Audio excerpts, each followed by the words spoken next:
So here we have the Vauxhall Crossland X automatic on a 69 plate. I'm going to start off by showing you around the outside of the car, and then we'll hop in and run through some controls on the inside. But from the outside, you can see it's a 5-door car with alloy wheels and tinted windows. Let's start off inside the boot and then work our way around the rest of the car from there. As we approach the back of the car, you'll see we have reversing sensors, plenty of boot space as well, along with the 60/40 split folding rear seat should you wish to increase the space even further, and then even more space underneath this removable tray section. Okay, so we're just going to work our way back round to the front of the car, and then we'll hop in and run through some controls on the inside.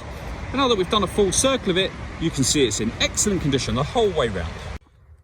Just briefly before we climb in, I think it's well worth seeing the interior from this exterior point of view. There's plenty to run through on the dashboard, so let's hop in and we'll do that now.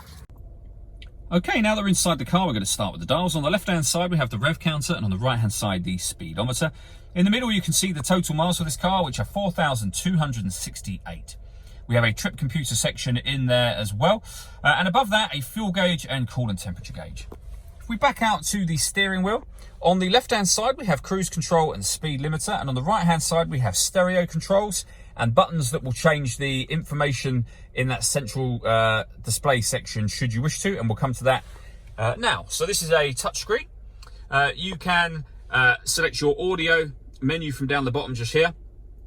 And then when you're in audio, you'll see the different ways in which you can listen to your music. So you have the radio, of course, USB input, iPod input, and Bluetooth audio as well. You can pair your phone from down here by hitting the phone button, and we've got satellite navigation as well. There's a full video that shows how the satellite navigation works, and you can find that on our website and also on our YouTube channel. We have a hazard warning lights there as well, and deadlocks so that you can lock the car doors from the outside.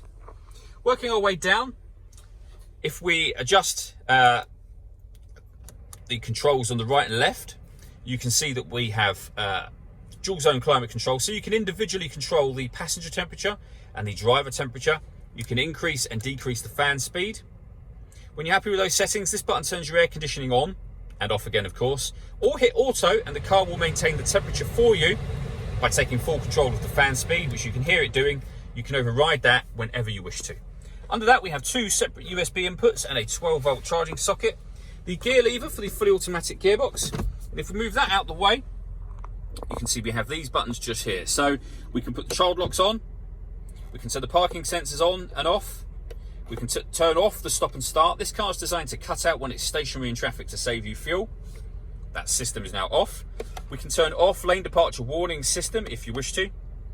This one will reset the tyre pressures.